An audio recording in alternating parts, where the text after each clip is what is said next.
Alhamdulillahilladzi ja'ala ad-dini ribatan matinan baina qulubil mu'minin wa amru bil ittihadi wa ta'awanu wa nahat tafarraq wa tanazu'a fi kitabih. Asyhadu an la ilaha illallah wahdahu la syarikalah wa asyhadu anna Muhammadan abduhu wa rasuluh la nabiyya ba'dah.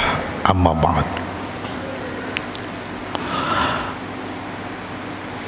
Allahumma salli ala sayyidina Muhammad wa ala alihi wa sahbihi ajma'in. Amma ba'd. Fa ya ayyuhan nas ittaqullaha haqqa tuqatih wa la tamutunna illa wa antum muslimun.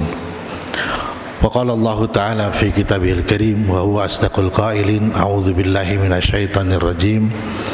Bismillahirrahmanirrahim. Wa'bud rabbaka hatta yatiyakal yakin. Wa qala an-nabiy sallallahu alaihi wasallam iltamisur rafiqa qabla at-tariq wal jar qabla ad-dar. Shadaqallah wa sadaqa rasuluhun nabiyul habibul karim wa nahnu ala dzalika minasyahidin wa syakirin walhamdulillahi rabbil alamin. Hadirin jamaah sidang Jumat yang semuanya insyaallah dimuliakan Allah Subhanahu wa taala. Puji dan syukur mari senantiasa kita panjatkan kehadirat Allah Rabbul Izzati, Tuhan seru sekalian alam, yang telah memberikan kita begitu banyak nikmat, sehingga pada kesempatan siang hari ini di tempat yang mulia ini kita kembali bisa hadir di dalam rangka melaksanakan kewajiban kita, yaitu menunaikan sholat Jumat. Dan mudah-mudahan semua amal ibadah kita diterima Allah Subhanahu wa taala. Salawat dan salam semoga selalu dilimpahkan kehadiran baginda Rasulullah sallallahu alaihi wasallam, juga kepada keluarganya, sahabat-sahabatnya dan para pengikutnya yang setia dan istiqomah, termasuk kita di dalamnya sampai akhir zaman.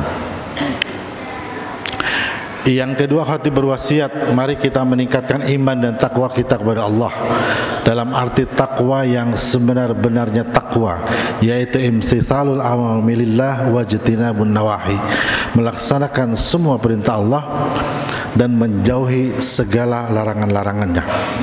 Dan mudah-mudahan kita yang hadir pada siang hari ini di tempat yang mulia ini semuanya tergolong hamba Allah yang beriman dan bertakwa kepadanya. Amin ya rabbal alamin.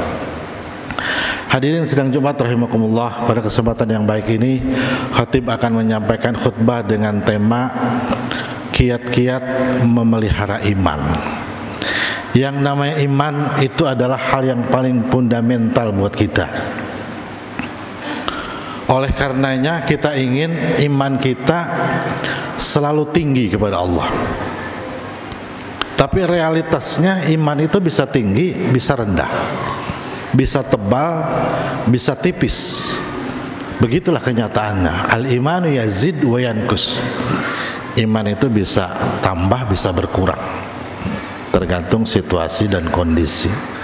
Tetapi sebagai muslim kita ingin tetap bisa secara konsisten menjaga keimanan kita untuk bisa tumbuh dan tinggi kepada Allah Subhanahu wa taala. Bagaimana caranya? Yang pertama, kalau kita kiaskan, kita analogikan dengan tumbuhan, tanaman yang kita miliki, entah di rumah atau dimanapun. Tanaman yang kita miliki untuk bisa tumbuh dengan baik, yang pertama harus ditanam di tanah yang subur. Yang kedua, harus mendapatkan siraman air yang cukup. Yang ketiga, mendapatkan sinar matahari. Dan yang keempat, tanaman itu bahkan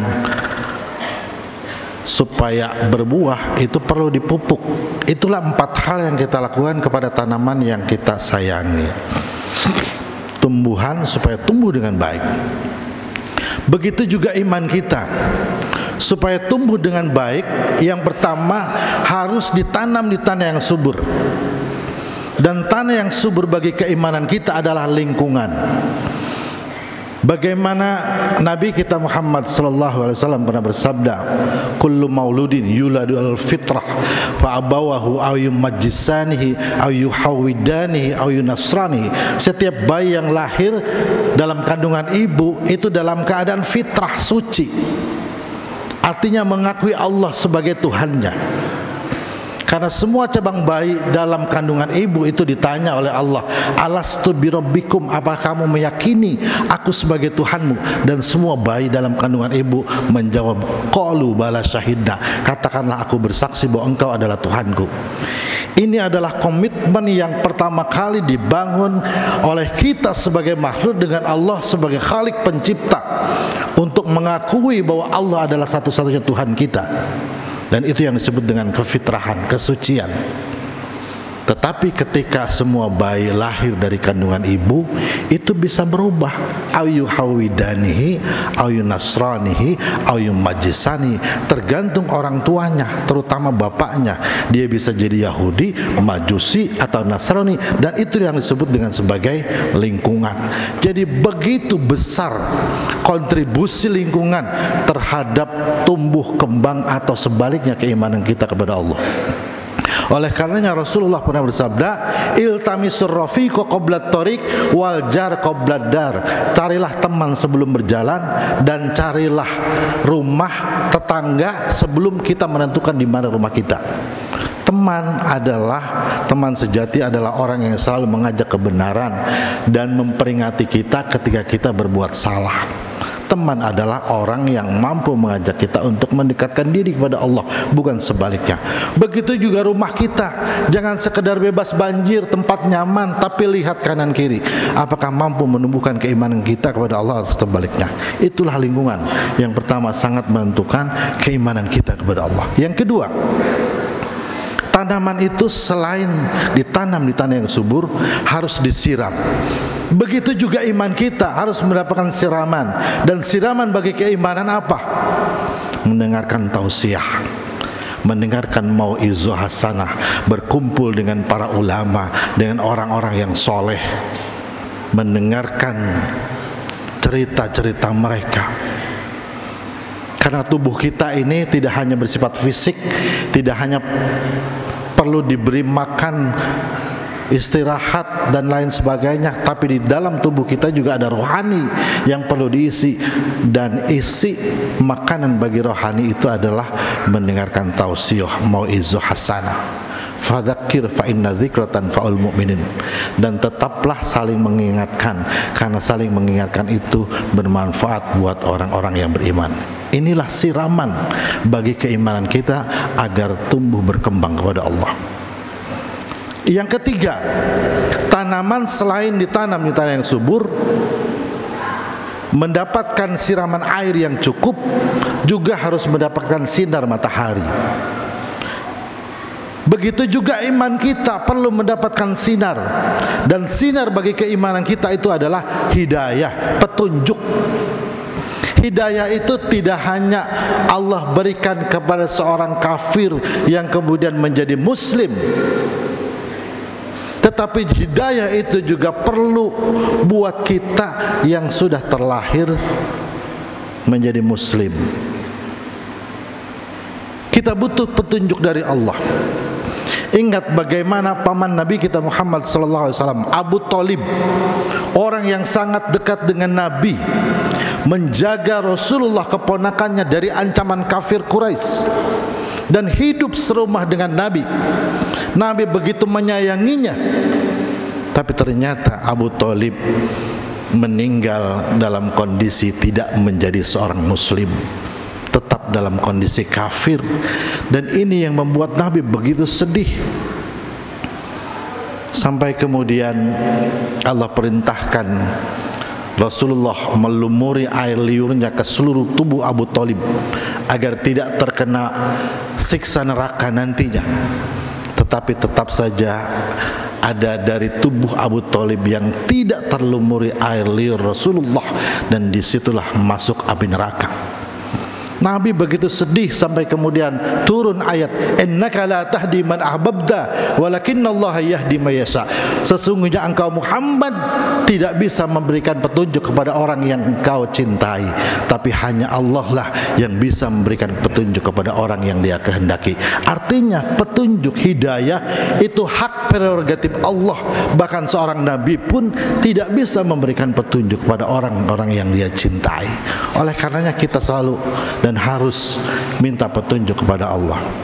Di dalam sholat kita baca surat Al-Fatihah di ayat ihdinas siratal mustaqim, ya Allah tunjukilah kami jalan yang lurus. Setiap doa kita mintakan Allahumma inna nas'alukal huda, ya Allah berikan kami petunjuk, supaya kemudian keimanan kita terus terjaga secara istiqomah bahkan berkembang. Disitulah pentingnya sinar atau hidayah bagi keimanan kita. Dan yang terakhir, tanaman itu selain ditanam di tanah yang subur, mendapatkan siraman air yang cukup, kemudian mendapatkan sinar matahari, supaya tumbuh kembang bahkan berbuah harus dipupuk. Begitu juga iman kita perlu dipupuk. Dan pupuk bagi keimanan kita itu apa? Ibadah kepada Allah. Bahkan misi dari penciptaan manusia yang utama itu adalah ibadah. Wa ma khalaqtul jinna wal insa illa liya'budun. Tidak aku ciptakan jin dan manusia kecuali untuk menyembah kepadaku.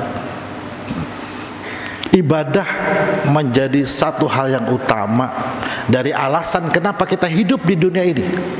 Kalau orang tidak mau ibadah, kenapa mesti hidup? Padahal misi dari keutamaan yang pertama penciptaan manusia itu adalah ibadah. Kemudian menjadi khalifah, kemudian memakmurkan dan mensejahterakan umat manusia lainnya. Artinya hidupnya harus bermanfaat bagi orang lain, sesuai dengan sabda Nabi, khairun nas anfa'uhum linnas. Tetapi ibadah tidak hanya bersifat mahdoh, ibadah juga bersifat ghair mahdoh, makhluk Allah. Artinya sebagai khalifah kita menjaga kelestarian alam, berbagi lain, bahkan seluruh aspek dan seluruh kegiatan kita, kalau itu bersifat baik dan kita niatkan lillahi ta'ala, semuanya bermakna ibadah di hadapan Allah Subhanahu wa ta'ala.